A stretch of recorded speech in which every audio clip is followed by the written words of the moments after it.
Hello, everybody. Welcome back to the Female Footballers Podcast. My name is Cassie Gray, and I am your host. We are thrilled today to have on Tori Huster. Tori is a former D1 soccer player at Florida State University, a 12-year veteran in the NWSL, having won two NWSL championships with the Washington Spirit, and is currently the president for the NWSL Players Association. She played a pivotal role recently negotiating the league's first ever CBA agreement in 2024, which secured free agency rights for players abolishing the draft. Tori, we're so excited to have you on today. So welcome to the Female Footballers Podcast. Yeah, thanks for having me. Excited to chat. Yeah, so I think we'll start with sort of your own soccer journey. How did you get into the game? Let's start with youth soccer into sort of your teen years and where you played and how that experience was. Go ahead and start us there. Yeah, I played all kinds of sports growing up. My dad's side of the family is a big sports family.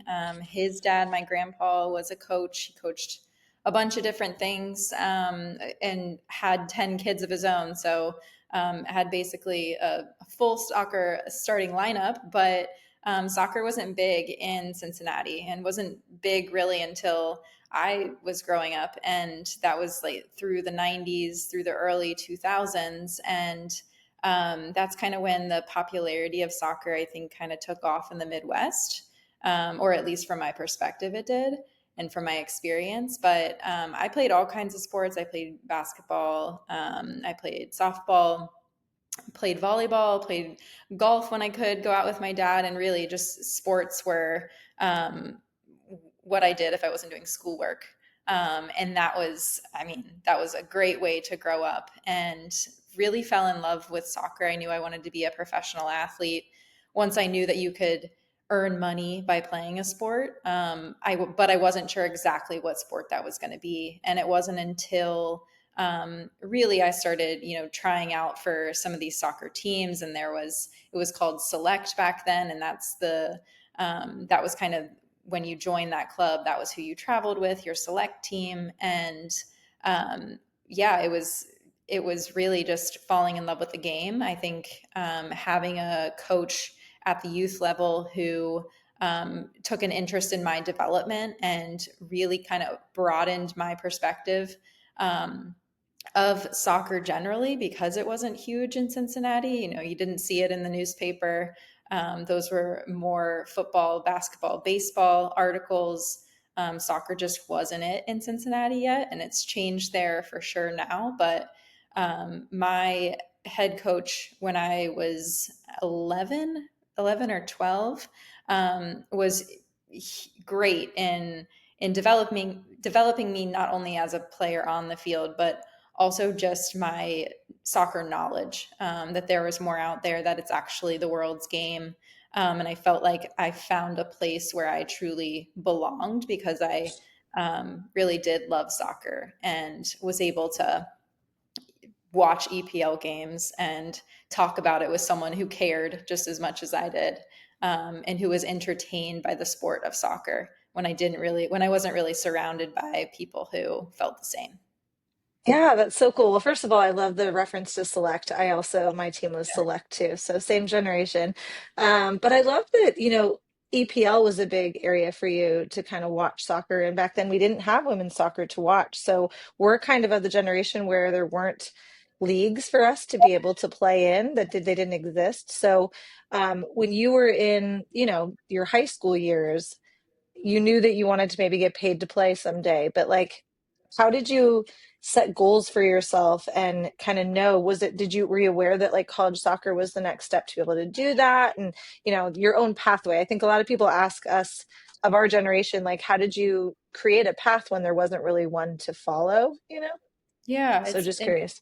it's an interesting question because I'm not really sure. I think that well, I do find myself really lucky in the time that I grew up in, because even as I said, I wanted to be a professional athlete and then a professional soccer player. There wasn't a league, so I don't really understand how I even came up with that. I at one point was I was very sure that I wanted to play overseas if there wasn't a league here. But that was going to be for a couple of years, if that. I knew that there were opportunities overseas, but because there weren't any in the US. I just, yeah, and I feel like a lot of people my age, maybe yourself included, I feel like we had those aspirations, but we didn't really have anything to look towards. So I don't know if Mhm. we were a little bit insane or what, but it ended up working out. And maybe it was just the fact that all of us had this really high expectation of where we wanted to take soccer and manifested it or something. Um, Yeah. Well, then how did you end up knowing you wanted to play college soccer? Like, I have an older sister, so I was kind of following in her footsteps. She played college soccer, and I think a lot of girls don't have that even in front of them. So it's interesting when you come from a family where that isn't a part of it. So, yeah, how did you find that direction? Yeah, I did have a cousin who also played, and she was 2 years ahead of me in high school, or just generally by age. And she was a great player herself. She went on to play at Auburn, and but from a young age, playing having played select, it was a huge deal to get a college scholarship. I mean, I feel like I heard that from the time I started playing select soccer, just the fact that that was an advantage, of having played a sport, and then you could get an education and get a scholarship to do that if you played any type of sport. So that was definitely on the table from a young age, but it was I think playing a college sport and soccer was a vehicle for me to be able I was looking for what was going to be after college. It wasn't for me ever like play college and be done, because I knew I wanted to play professionally, um, for a long time. And again, I don't know exactly why I felt that way, but once I started looking at colleges, probably freshman and sophomore year, it became really important to find somebody who was more connected to the global game, connected globally just generally, and that was more so on the coaching staff side. And then having gone to Florida State, I watched them through my high school years. I watched kind of the makeup of their roster, which involved a lot of internationals, and then I knew that Mark Krikorian had a lot of connections overseas. So being able to take advantage of those connections, in relation to me wanting to be able to play professionally at some point, even if it was going to be, for a short period of time, was kind of my priority. Yeah, well, I think that's really fascinating too, that you were in tune enough to know that the coaching staff had those connections. A lot of girls um, are not in the driver's seat of their recruiting experience, I think. There's just so much, and especially today, right? We were working with youth players today where there's just so much more knowledge and stuff in their faces about all of it. And I think in our generation, maybe I think I'm older than you, but we had to seek it out and it was harder to find. And so I think that's what's so fascinating is that you were seeking those other opportunities or looking beyond to find those opportunities is really important and clearly got you to where you wanted to be. Florida State is quite a program too. So tell us a little bit about that experience. I mean, you're coming from Cincinnati. Were there a lot of schools where you grew up that you aspired to go to? I'm from the Bay Area, so I grew up going to Santa Clara games and Stanford games. And so there was some of those college experiences that I could see in my backyard. But like you mentioned, Cincinnati wasn't a huge soccer place. How did you know to look to Florida and wherever you were going, all the different choices you had. Yeah. I guess it's just a part of, growing up and having to play in the winter. Playing in the snow was not something that I ever enjoyed. And I mean, really simplistically, I just really wanted to be in warm weather, and so naturally, I gravitated towards Florida, and was super interested in UF as well. Actually, had hit a moment, when I was on the verge of committing to UF, and some things got in the way of that, and then went to the Disney showcase, spoke to Mark and the coaching staff at Florida State a little bit more, and then decided to commit to, Florida State. And I think having grown up around the area in Cincinnati, there were certainly games that we would go to. Went to Ohio State games, went to UC games. Um, but I think I was looking for a different type of program that Florida State was able to provide me. And again, they're just a huge sports school that kind of aligned with me, and just having been around sports my whole life, that was super important. They had the degree program that I wanted to go into. And so there were a lot of things that just worked really well together. But it was really important for me to see the older girls in the area play. And so I would go to so many youth soccer games. My dad and I would always go, honestly, to so many youth games, generally basketball games, anything.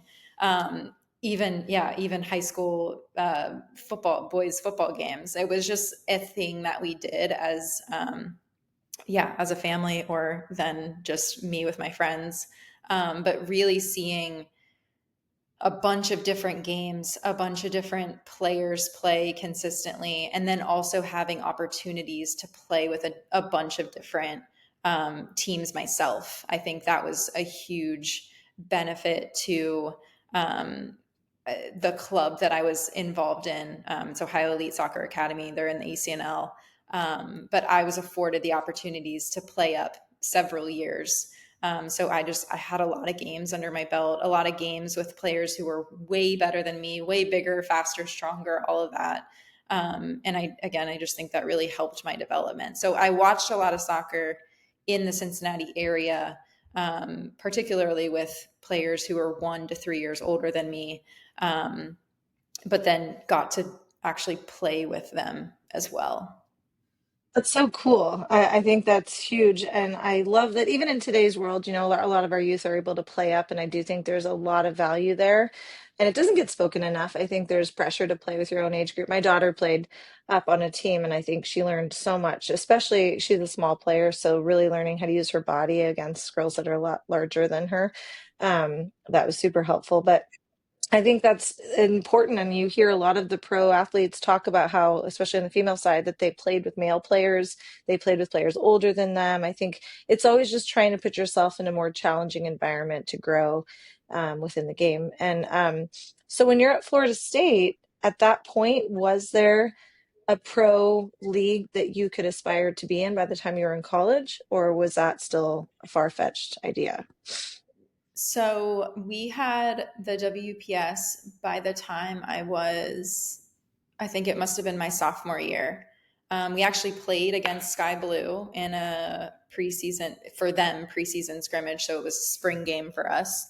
Got to watch a ton of their trainings because they were at Florida State for a little bit. This is when Carly Lloyd played for Sky Blue, and playing in those games, and honestly like skipping class to go watch their training. That was a really cool moment for me because I did actually get to see it at that point. I got to see that it was real. It wasn't just some make believe goal that I had in my head.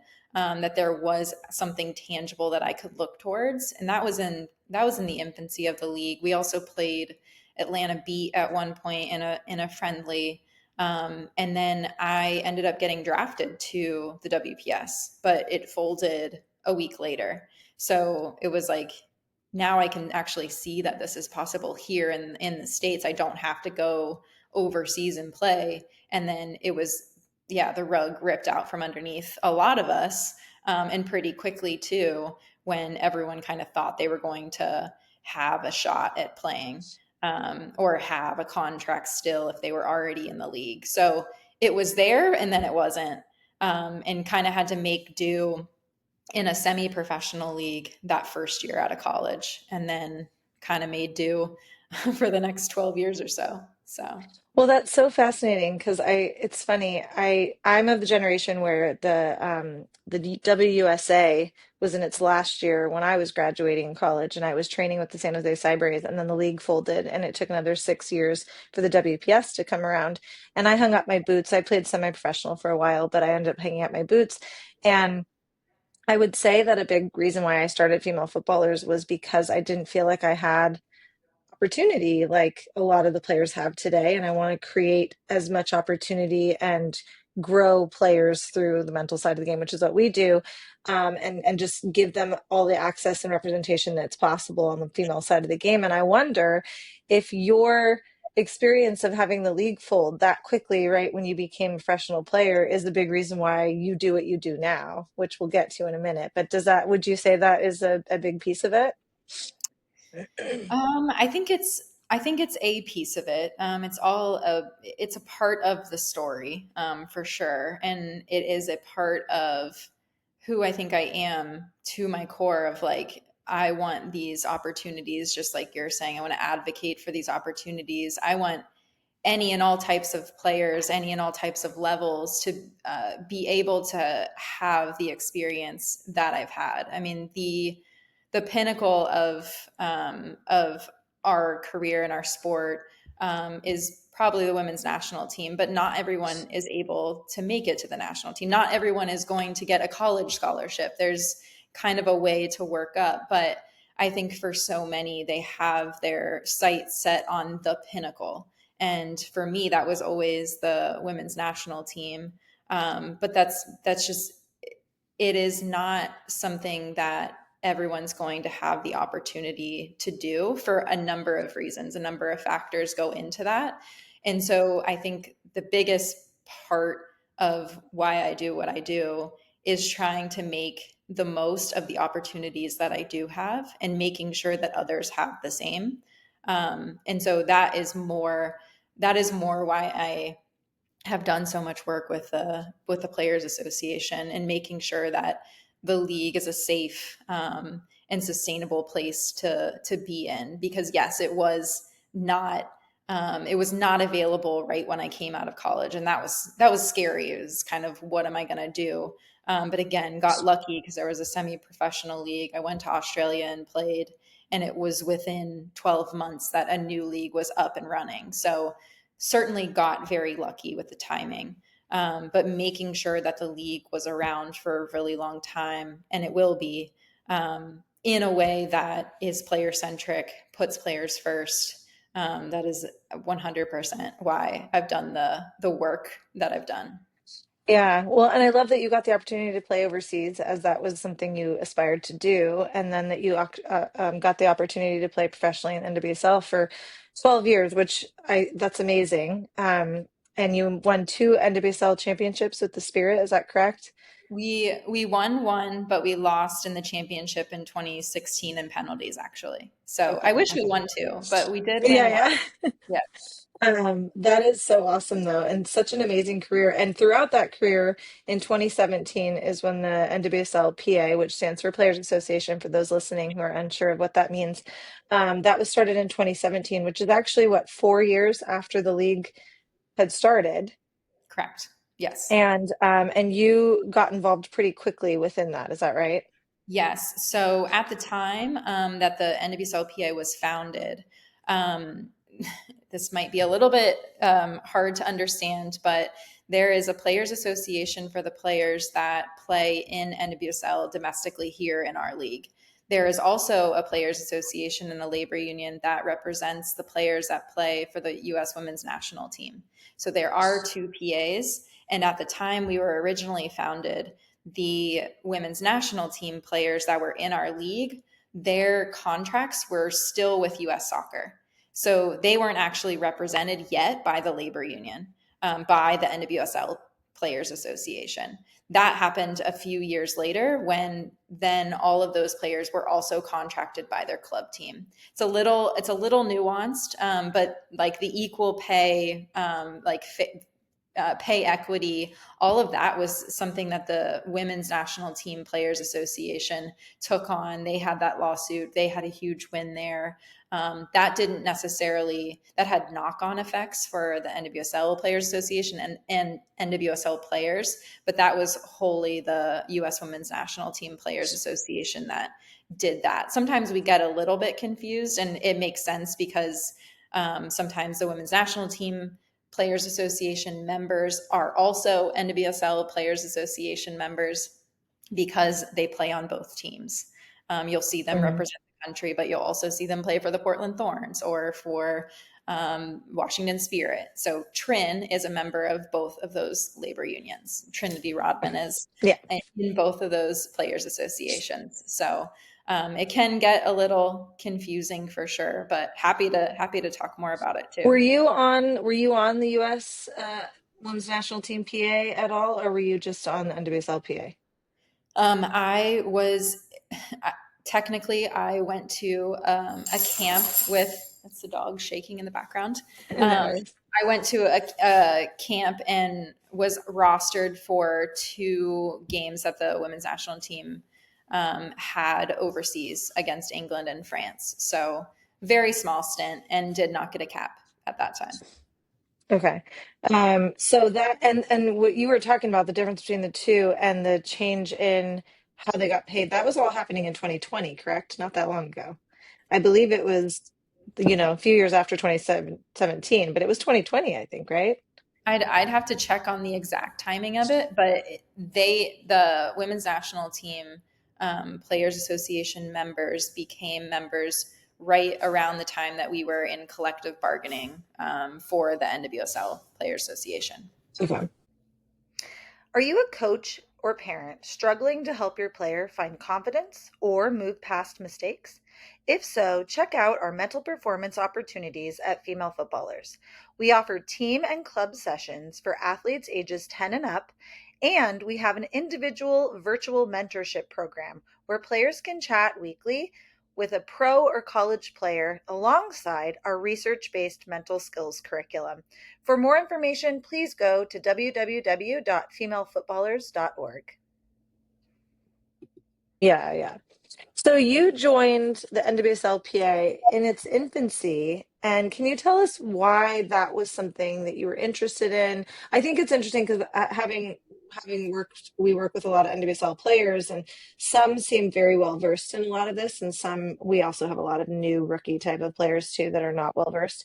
Um, I think it's fascinating when somebody is super involved and interested. Where does that come from for you? And how did you start in that? Yeah. And I guess that was the whole point in me bringing up the fact that there's two like disparate players associations.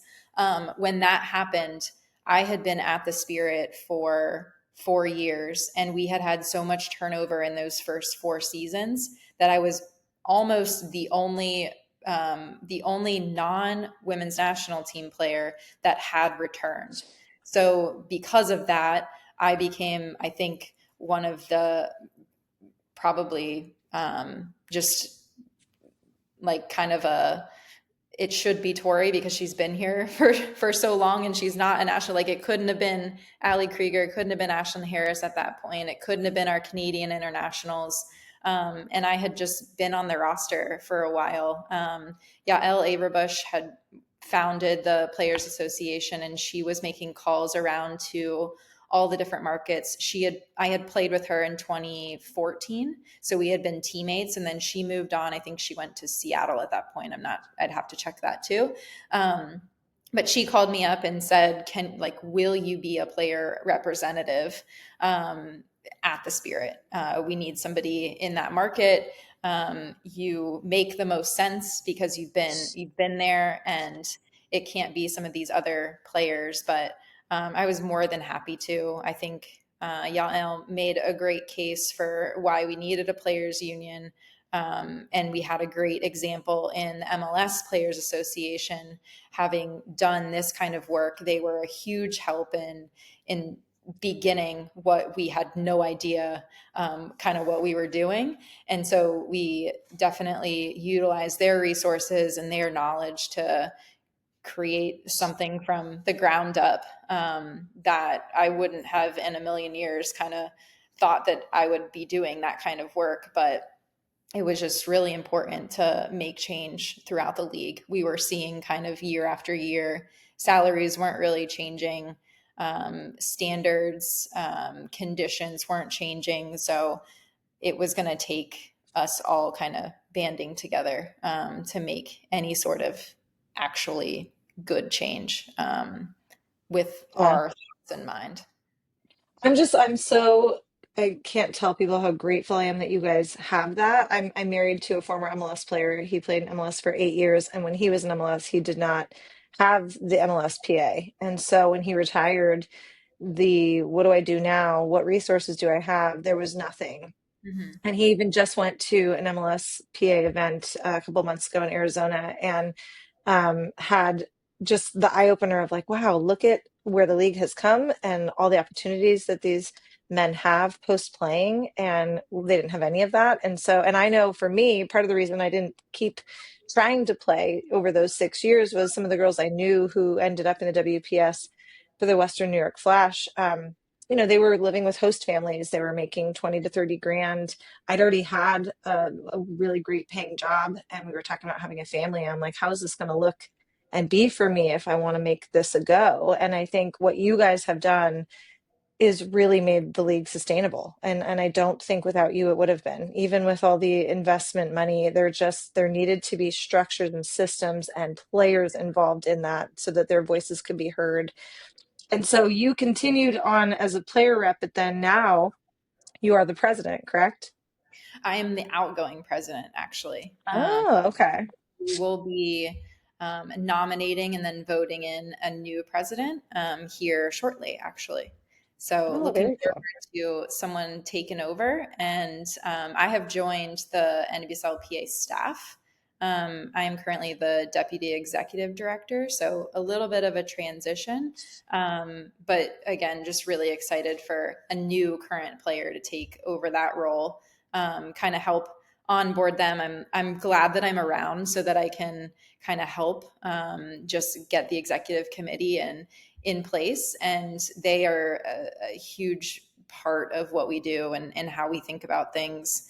In the board of player reps that we have, there's 2 player reps per team that have voting authority, and then an alternate rep will also help at each team. So we have a pretty good solid group of players across the league in each market that dictate what we do, that involve themselves in discussions of things that are happening. They're kind of our eyes and ears on the ground, but they dictate everything. They dictate everything they would like us to do as far as policy. They're the policy making authority of the Players Association, and the staff is the NWSLPA staff is who executes on all of that.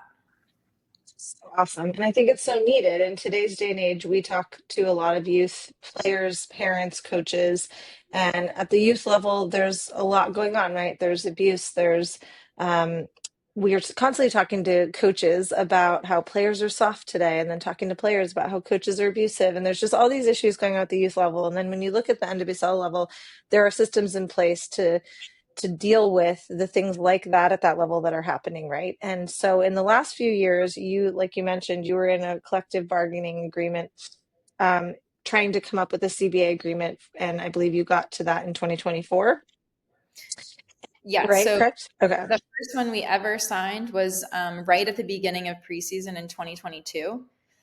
That was the first ever collective bargaining agreement for a domestic women's professional league in our country, So which cool. was a very, very good, solid contract, but it just helped build the foundation of minimum standards, actually got those things on paper so that it can then be enforced. And then what we did in 2024, just recently, this past July, was build upon that and actually raise standards across the board, and kind of flips things a little bit in terms of American sports, but also aligned to the rest of the world in terms of soccer and the rules and policies that are in place for any type of player transfers and free agency and all of that. So we switched up a little bit there and basically have what some are considering a landmark deal. I would consider it that as well. Very, very Absolutely.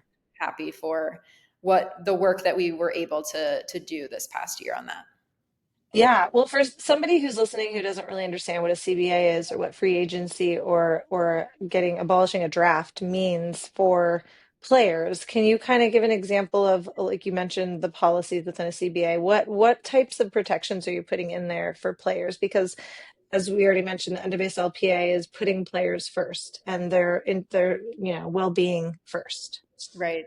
Yeah, I think the biggest thing, and just to try to keep it as simple as possible, is when you have a CBA, a collective bargaining agreement, that contract is between a labor union and management.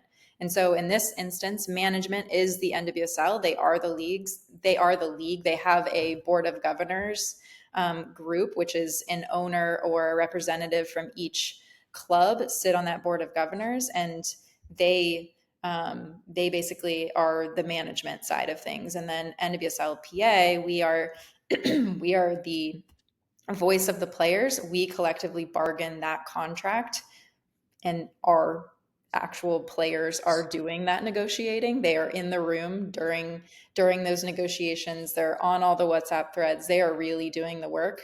We're there to facilitate. We also have labor council, but we, as the players association, negotiate that contract with the NWSL. And so that's what we did in 2022 and then in 2024. And one of the huge aspects of what we do as a living, what the workers or our players are doing as a living, involves sometimes loans, sometimes transfers, trades. If you know American sports at all, you know about the draft. And what we did with this most recent contract is expand on players' rights so that they are also a decision maker in where they go. So it has been historically known that management is going to determine where the player plays, and that happens right out of college. Players that are drafted are told which team that they can go to. And in NWSL, historically, they weren't given a contract right away. They were told where they could go try out. So it was really this celebratory moment of not anything yet. They hadn't signed a contract. They weren't getting paid. They were just told where they could show up and, bring their boots and maybe get on a roster. But nothing was guaranteed at that point.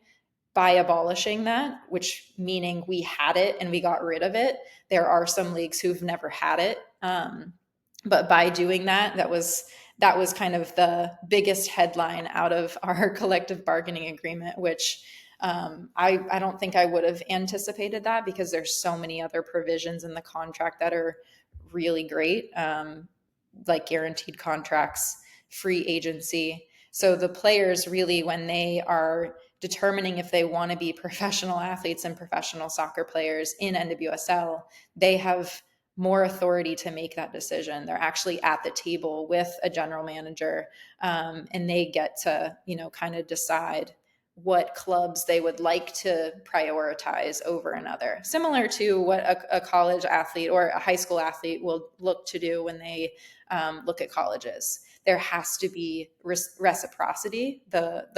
The college needs to want them as well. The club team, the NWSL team needs to want the player as well, but the player actually has a voice in the matter. So we're really proud of that, and we think that has kind of open the doors to not only players here, but international players coming over as well. It's like humongous. Like as somebody, like I mentioned, my husband being in MLS, there were no guaranteed contracts back then, and he would just the next day get traded. And I, living with him, would have to I had to do all the moving. And we moved 4 times, and I had to move 3 of the times alone, because that next day he was gone Mm-hmm. and he didn't get a say where he was going. And for example, he played for the Houston Dynamo in 2006. They had just won the MLS Cup. He was super happy with the team, and the next day got traded to the Galaxy, and ended up being a fun experience, getting traded the same week as David Beckham and getting to be a part of that. However, those teams and the coaching staffs couldn't be more different, and he had no say in any of it. And then that kind of led to, I felt like, at least back then, once you got traded, sometimes it led to more trades. And so to have like a say in where you go, what you want to have be listened to is Mm-hmm. pretty unheard of and pretty special, especially for female athletes. So this is really, really huge. And I think if you're a parent listening, you should be happy that the leagues that our daughters get to play in they care about what, your daughter wants, whereas I think that college game is similar, but it does, I think it does bring up a lot of question marks. We had Leslie Gallimore on our podcast recently, and she was kind of talking from a GM perspective how difficult free agency and having no draft and some of those elements of the CBA are for a GM, and keeping like a solidified roster.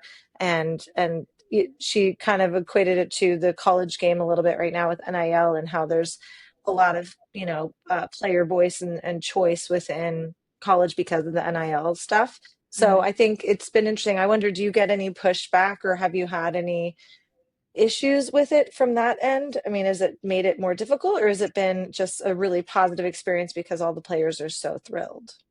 I think it's been, for the most part, positive. The I'm looking at it from the player perspective, though. So if I look at it from any other perspective, I can understand where Leslie, or say any other GM, or yeah, just anybody on the management side would be concerned about roster turnover, somebody getting to the end of their contract and looking elsewhere. Um, I see that as an opportunity for these clubs and these GMs to really bring to the table the fact that but definitely think it's an opportunity for GMs and clubs to level up, to make their team, their market, um, the overall experience that a player would have to be a really positive one, to have really good facilities. I think people forget that um, players are humans. We're workers. In order to do our work well and to perform at the top level, which we have done despite things not being great.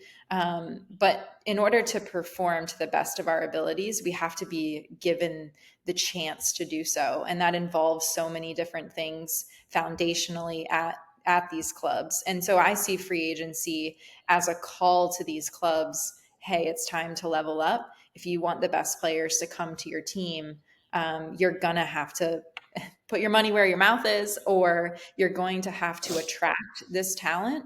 You're going to have to be creative about how you might do that in a smaller market. But again, there's so many different aspects of why a player wants to go to a certain team. There's so many different things that go into so many different factors that a player might choose to look at one team over another, and vice versa for a GM. There are reasons why they are building out rosters in the way that they're choosing to do that, and hopefully consulting the coach as well. But I think all of that playing into it is, it's just important to have the player bought into wherever they choose to sign a contract. And Absolutely. that's like the baseline of it for us. We wanted to make sure that the players' reasons were actually heard, and that they weren't just moved around like you and your husband were for many, many times, so that they can actually be in a place they know what they've signed up for, and they can give their best effort because it's someplace that they want to be. So we see this as Absolutely. positive for sure. It's huge. I think it's so exciting. And what gives me hope working with youth players is how cool it is to see that at the highest level, our governance cares about listening to the players. And I hope that that helps trickle down into the youth space. Right now with the Girls Academy League, we've worked with them several times, and getting to see that they have an advisory panel, that there's a little bit of a model that emulates the NWSLPA in a way where they get to have a voice and a say in their experience in youth soccer is huge. And I guarantee that that would not have been something that occurred without you guys, and without the US Women's National Team PA2, with being able to see that this is a thing at the highest level, then we should be doing this at the lowest level. And I just think the more that you guys set that example there, I just think that's only going to help the youth market, and give girls the understanding that their voice matters. Because we don't, I think in my generation at least, it was just be grateful for the opportunities given to you and keep your mouth shut. And Mhm. the fact that we can stand up and say, well, no, this is not right, or I need to do this, or this is what's best for my family, or whatnot, especially with, a lot of players becoming moms and continuing to play as moms. I think that's huge. So all of it is just so exciting, and I'm just so thrilled to see it. And we've been super grateful getting to kind of work with you guys. With We have 14 NWSL players as mentors, and it's been really cool. You guys helped, Chardonnay kind of saw our little ad in your newsletter, and we're joined our organization. And I think it's really great that you have this opportunity to hit every NWSL player and let them know what's going on, how to help them. There's so much back end stuff that you provide for them, right? Can you give a tiny insight into like supports for the players outside of a CBA agreement and free agency, and some of that? What are some of the like more day-to-day supports or resources that you provide to players? Yeah, there's definitely a lot that we're doing. We are a pretty lean team, so being able to build on that is what we will do over the next several years. The biggest thing we do as a players union is as a labor union is enforce the contract that we have in place. So as we have this new one, that is probably our primary focus. But in terms of any professional development, we have some programs in place for that. We have what I consider one of the biggest benefits is our net. It's called Support the Players Net, and any member of ours can apply for financial assistance if they have a financial emergency, and that includes mental health resources, because for so long nobody had access to it, and we didn't make enough money to be able to afford any type of therapy or what that might look like for the individual. And so having that fund available to our members is a huge benefit. And then we have all of the kind of cool fun benefits of being a professional athlete. That involves our group licensing. So we have players in video games. When they sell their jerseys, that kind of rolls back, but they can be featured in product. And yeah, that's one thing about being an athlete that you kind of look forward to, and facilitating some of those deals are other things that we do as a labor union. That's awesome. The mental health piece is so big. And I think even just this weekend, Sydney LaRue came out and said that she's taking a break for her mental health. And it's just so great to hear that there's a support system in place, the NWSLPA, for players when they choose to do so, if they opt to use that net or not. I just think the fact that it's there is so important. So I love to hear that. And I hope that parents and coaches, players listening, realize just the amount of work you're doing, the amount of great work you're doing, I would say, that really is impactful and purposeful and intentional for players, is just something to be so proud of. And we're just in awe of what you do, and so grateful that you came on today to talk about it, and would totally welcome you back anytime, the next big announcement you guys have and how to be supportive of players. Please let us know. We'd be happy to have you come back on and talk about it. But it's been just so awesome to kind of see this past year and a half, just seeing the growth on the NWSLPA side has been really cool. Yeah, it's definitely now being more of a spectator. I feel like I'm allowed to be a fan. And it has been really cool to see just women's sports take off. And I know our team is doing a ton of work. Our current players are doing a ton of work to make this possible. But it's people like yourself too that are adjacent, that are making opportunities for players to be mentors and to give back and have a legacy. All of that is why we do what we do.